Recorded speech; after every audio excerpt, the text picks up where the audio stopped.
Hi, I'm Paul from VaultFast, and in this video we're going to be looking at the recent Times article which talked about ketamine use in universities. I'm going to be talking about some of the issues that I have with the article and where some of the reporting is much more sensationalist than it is factual, asking some questions around why we're in this position, why the media are reporting stories like this, and at the end of the video suggest some things we can do about it. A few things to note is obviously that the article's behind a paywall, so I can't share it directly on the screen, but I will be looking at it and drawing out some of the key points as we go along. The reason I wanted to do this video is because I care really deeply about this subject and know some of the people that are mentioned are involved. They're awesome people doing really, really good work to reduce drug-related harms and deaths. And the most important part of that is they're doing that work based on the best available evidence. This isn't just a random group of people who have decided to do random things in universities based on just feelings and instincts.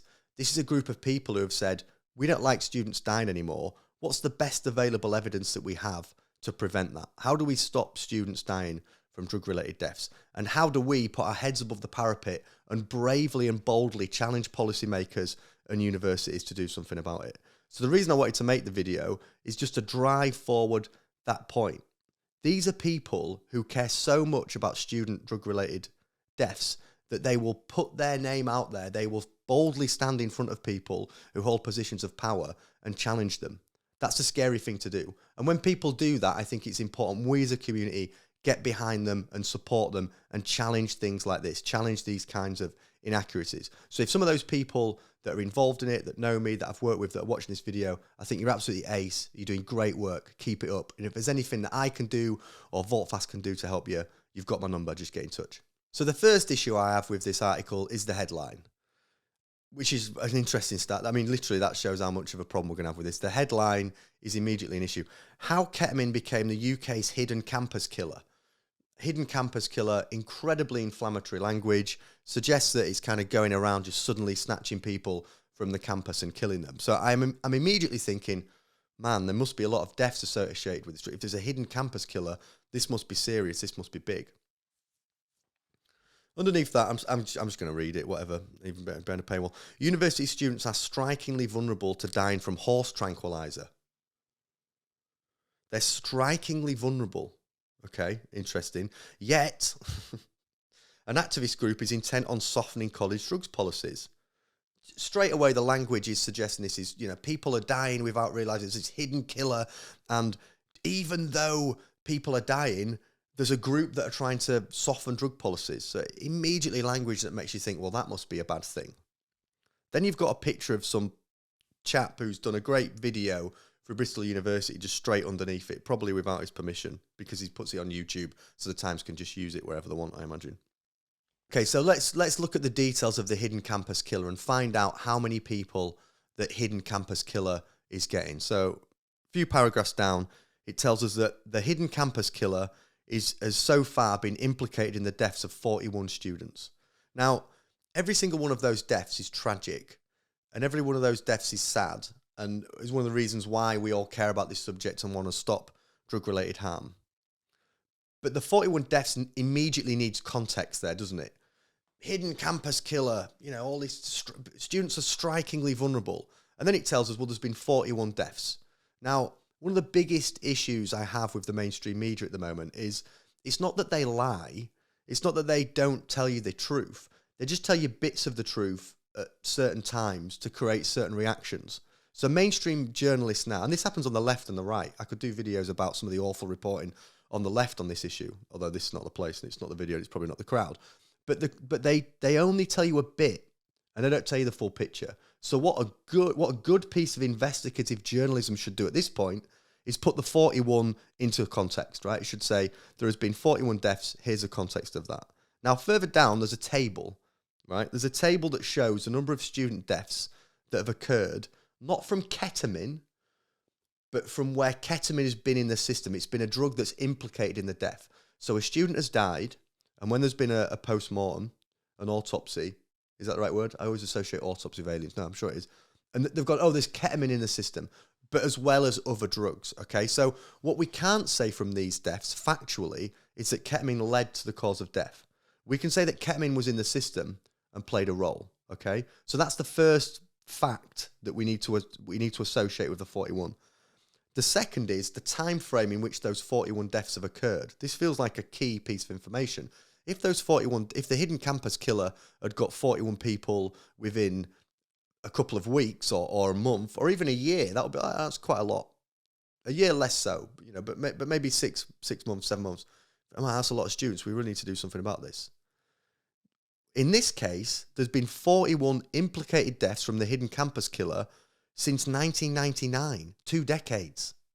So we have 2 decades have gone by. In 1999, I was like high school. There's been 41 people that have died in that entire time. And it's not even from ketamine. It's just that ketamine was implicated in the death. So I'm going to jump further down the article, then come back up, because I just want to put the 41 people in context. Because again, another fact that you need to link to the number 41 is not only the length of time in which those 41 people have died and ketamine's been in the system, but also the number of people that are using the drug. Because if it was like 45 people, you'd think, okay, wow, there's a really high percentage of people that have used that drug that have died and had it in the system, okay? So let's just put into context the number of people in the UK of that age group that use ketamine. So it says it basically says further down in the article, it gives some inclination as to the percentage and number of people, right? So it says further down, ketamine is sweeping young Britain. Students say they are more likely to use it than any drug except cannabis. The proportion of 16 to 24-year-olds who have used ketamine is at a record 5.8%, which is triple the rate it was 15 years ago. So there are 5.8% of 16 to 24-year-olds are using ketamine.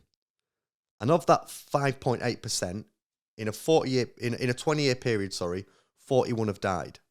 So what is 5.8%? So 5.8%, according to my calculations, is about 450 to 500,000 students every year at the moment are using ketamine. Okay? So about 500,000 young people, 16 to 24-year-olds, are using ketamine in the UK. And in a 20-year period, 41 of that group have died, not directly from ketamine, we don't know that, just ketamine was in their system. So when you put all those facts together, it doesn't really feel like the campus killer. It feels like a drug we should have honest conversations around with students and we should take seriously, and we should definitely educate people on the harms of ketamine. We shouldn't encourage its use or celebrate it's an illegal drug. It's a Class B drug. But we should definitely put the number into context. So if we go back to that first headline, how ketamine became the UK's hidden campus killer, and university students are strikingly vulnerable to dying from the horse tranquilizer. We'll come on to horse tranquilizer being in a second.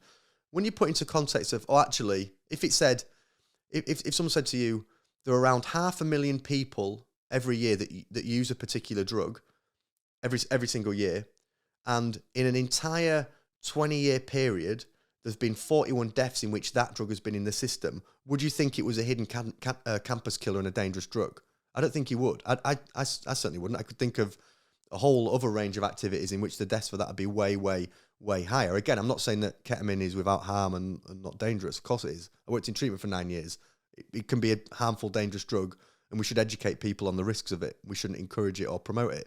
But to call it the hidden campus killer, and right from the off suggesting that an activist group is intent on softening college drug policies despite this being the hidden campus killer, feels incredibly disingenuous and not an example of what good, sensible journalism should look like.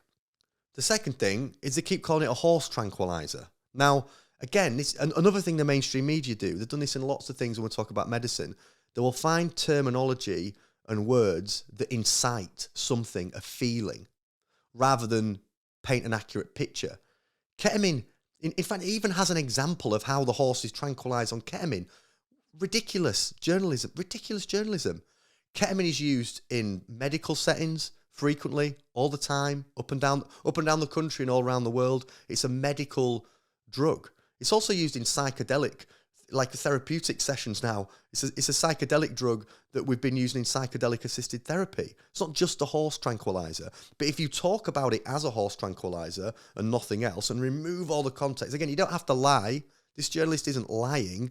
They're just giving you a little bit of the information to incite a feeling and incite an emotion and removing all the rest of the facts out of it. It's that selective sharing of information. Another thing that the uneducated reader will go, I can't believe students are using horse tranquilizer.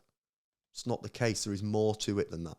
My next issue is that it directly names someone who's involved in the SSDP without any quote in there. I don't know whether there's been an opportunity to quote in there, but that feels like, again, quite poor, aggressive journalism. Then followed by, if someone said to me, who's the worst person to ask about evidence-based drug policy, particularly students in universities, I think you probably have to pick Priti Patel, as despite being a former Home Secretary, completely uneducated and aware of what evidence-based drug policy looks like many politicians, goes with gut instinct, with feeling, a bit like journalists, just provoke emotion, provoke reaction, rather than what do we actually need to do to stop students dying? Yeah, I don't like students dying. What can I do about it to stop it? So this quote from Priti Patel is just, there's some, I wouldn't really expect anything else, but there's some absolutely wild lines in it. University chancellors and universities themselves are going to be the ones with blood on their hands to a certain extent, with the numbers of murders that take place with regard to drug crimes. So now we're talking about murders and drug crimes in an article that is talking about ketamine use in universities and basically a campaigning group and body that's approaching universities to try and stop student deaths and drug-related harm. Now you've got Priti Patel coming in and saying, well, there's the murders that take place with regard to drug crimes. So not only is that a completely inappropriate quote, it's just no relevance to the subject matter at all.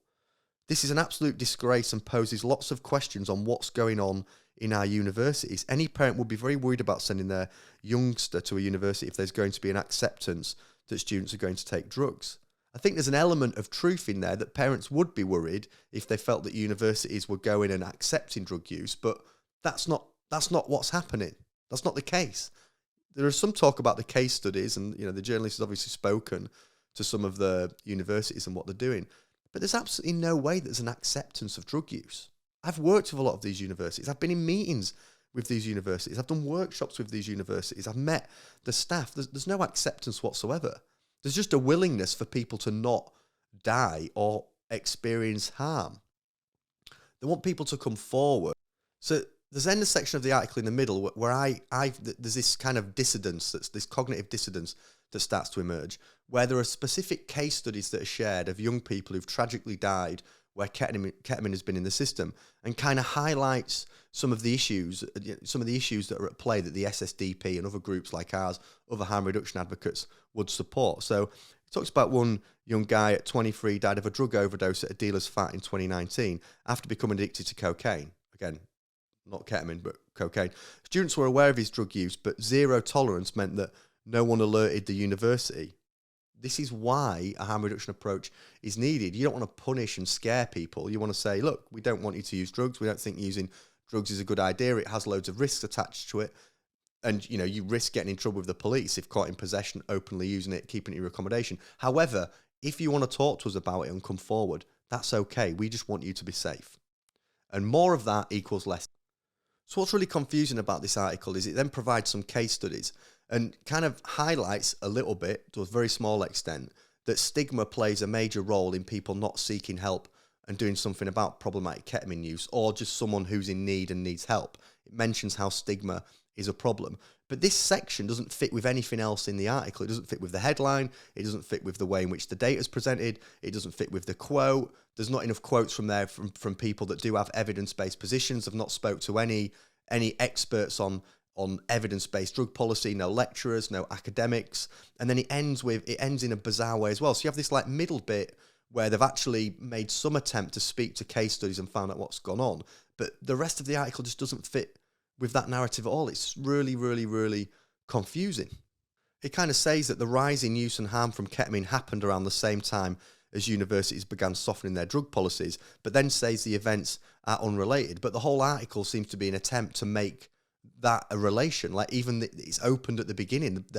There's kind of subtitle focuses specifically on that point. Priti Patel's quote focuses on that point. The rest of the article is is making that point, but it's also saying the events are unrelated. We're then back to the horse tranquilizer, the sudden grip of the horse powder on campus. So now we're not calling it ketamine, we're just calling it the horse powder, which is ridiculous. We then have another absolutely wild line. Universities are a gateway to ketamine. Universities are a gateway to ketamine. I mean, I don't even know what to say. I don't even know what to say about that. Universities are a gateway to ketamine. I mean, how is that? How is that a state? That's just a random sentence on its own, without any evidence or data to suggest that it's universities that are the gateway here. Universities are the gateway to people and like growing up. Like there are a million things. You know, if universities are a gateway to ketamine, universities are a gateway to every single thing you could possibly imagine that a young person does. That's just a ridiculous statement to make. It's just trying to make out that universities have this unbelievably wild issue with ketamine where there's all these deaths and harms associated with it. It's just not the case. Again, I'm not saying the drug's not dangerous. It is absolutely dangerous and we need to educate young people, but inflammatory statements like that just don't serve any purpose. That's not investigation. So, I mean, on the whole, it's a fairly problematic article. It's talking about an issue that is serious, like ketamine use in universities is a problem. We do need to do more about this issue. It is on the increase. I imagine because it's on the increase, there will be more ketamine-related harm. I certainly saw that in drug treatment. I saw more and more people each year coming in. When I've been to festivals, I've seen a lot of people on ketamine and a lot of people experiencing a problem with it. So it's a serious conversation. But what we don't need is reporting that takes that serious conversation and turns it into something else. It turns it into something that doesn't educate the public, policymakers effectively on the issue.